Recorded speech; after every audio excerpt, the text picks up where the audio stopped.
आदाब नमस्कार। आप देख रहे हैं लाइव इन महाराष्ट्र। आइए हम आपको ले चलते भिवंडी शहर की निजामपुरा महानगर पालिका के सामने, जहां पर आज कांग्रेस पार्टी की ओर से राहुल गांधी के भारत जोड़ो न्याय यात्रा की सभा का आयोजन किया गया था। कांग्रेस के नेता राहुल गांधी की भारत जोड़ो न्याय यात्रा का हजारों लोगों की तादाद के साथ पालघर से होते हुए शेलार गांव के रास्ते से भिवंडी के महानगर पालिका के सामने पहुंचा। अपने विराट सभा में कांग्रेस नेता राहुल गांधी ने भाजपा के ऊपर गंभीर आरोप लगाते हुए कहा कि चुनावी बांड दुनिया की सबसे बड़ी जबरन वसूली है और उसी पैसों से भाजपा ने महाराष्ट्र में शिवसेना और राष्ट्रवादी कांग्रेस पार्टी में फूट डाली है और कई दिग्गज नेताओं को ईडी का डर दिखाकर भाजपा में शामिल किया है। प्रधानमंत्री नरेंद्र मोदी ने देश में बहुत बड़े पैमाने पर भ्रष्टाचार किया है। इलेक्टोरल बांड भाजपा का सबसे बड़ा घोटाला साबित होगा। देश में नोटबंदी और जीएसटी लागू करने से अर्थव्यवस्था चौपट हो गई है। भाजपा देश में हिंदू और मुसलमानों को लड़ाने का काम कर रही है।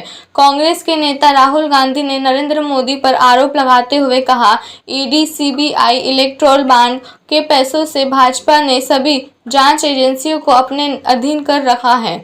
सीबीआई और ईडी एजेंसियां जांच नहीं बल्कि बीजेपी के लिए पैसा इकट्ठा कर रही है।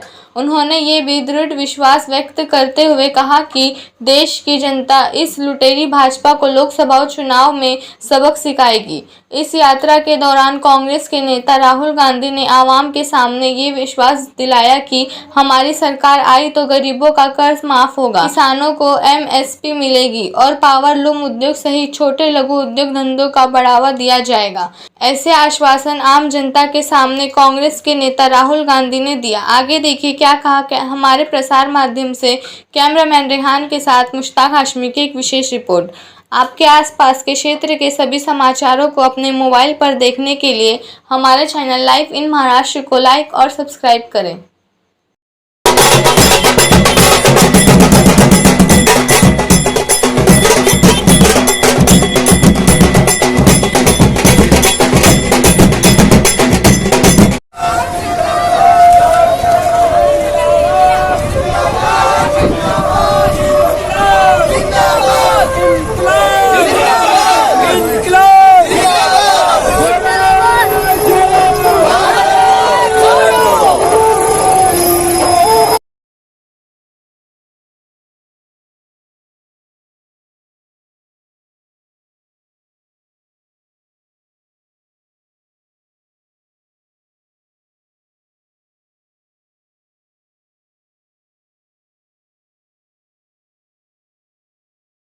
निकलती है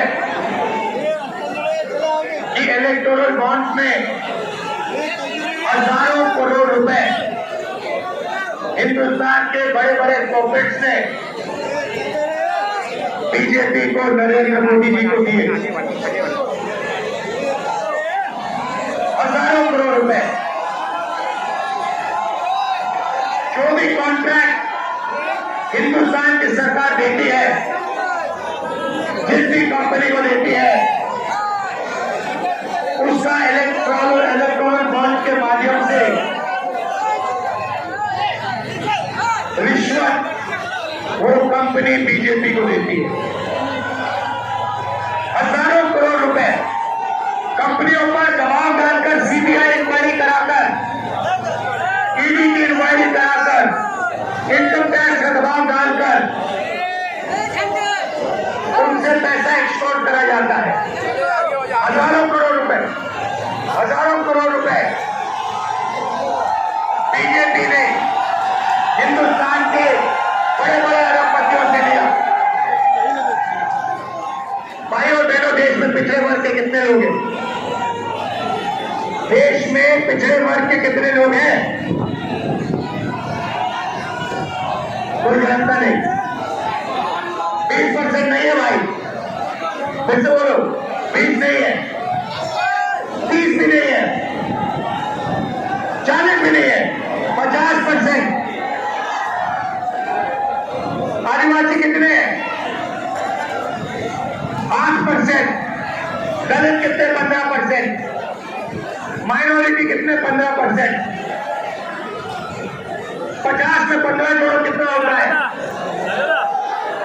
63 में 15 जोड़ो कितना होता है?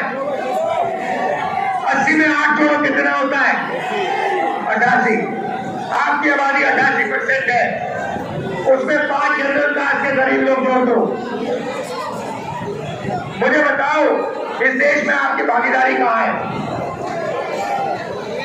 मीडिया में आपके लोग हैं क्या? एक आपका नहीं है। 90% का मीडिया में एक आदमी नहीं दिखेगा, इसीलिए मीडिया वाले आपकी बात नहीं करते। कभी मीडिया में आपने कभी किसानों की बात होती हुई देखी? मजदूर की बात होती हुई देखी? छोटे दुकानदार की बात होते हुए देखी? बेरोजगारी की बात सुनी? महंगाई की बात सुनी? नहीं। अंबानी की भी शादी होती है, मीडिया में देखा? बॉलीवुड के सुपरस्टार मीडिया में दिखते हैं?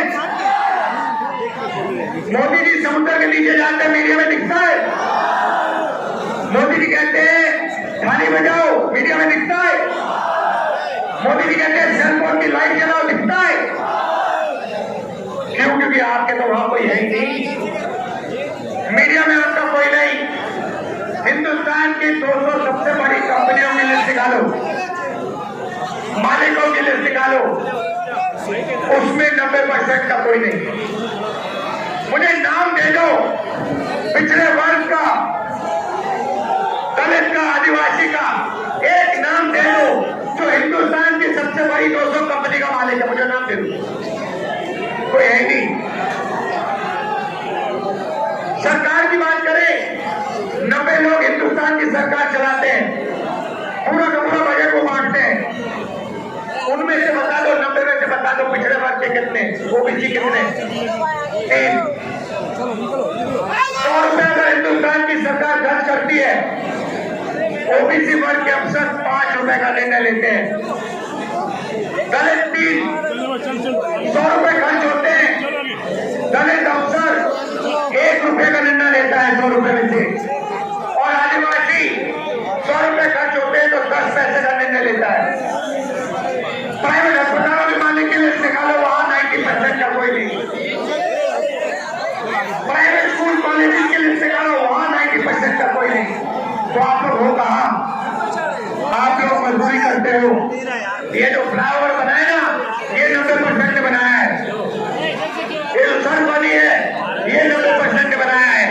मगर इसका जो पैसा बना है वो 5% के बैंक अकाउंट में गया है। ये हिंदुस्तान की सच्चाई है।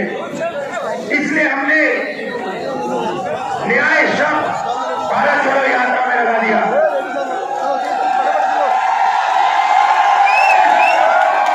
आर्थिक अन्याय, सामाजिक अन्याय, किसानों के खिलाफ अन्याय, बेरोजगार युवाओं के खिलाफ अन्याय। किसान कहता है हमें एमएसपी दे दो, मिनिमम सपोर्ट प्राइस दे दो। नरेंद्र मोदी कहते नहीं मिलेगी, मर जाओ तुम्हें नहीं मिलेगी। हमने मैनिफेस्टो में लिख दिया जैसे हमारी सरकार आएगी हिंदुस्तान के किसानों को मिनिमम सपोर्ट प्राइस, कानूनी मिनिमम सपोर्ट प्राइस हम दिलवा देंगे। तो ये लड़ाई है भाई और बहनों। एक तरफ नरेंद्र मोदी जी हिंदुस्तान के 20-25 अरबपति, और दूसरी तरफ हिंदुस्तान की गरीब जनता, बेरोजगार लोग, पिछड़े, दलित, आदिवासी, माइनॉरिटी, गरीब जनरल कास्ट के लोग।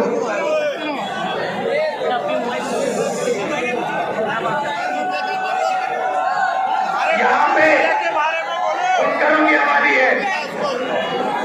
आपका नरेंद्र मोदी जी ने कभी कुछ किया? कर्जा माफ किया, जीएसटी लागू कर दी, नोटबंदी कर दी, और जो छोटे उद्योग चलाते हैं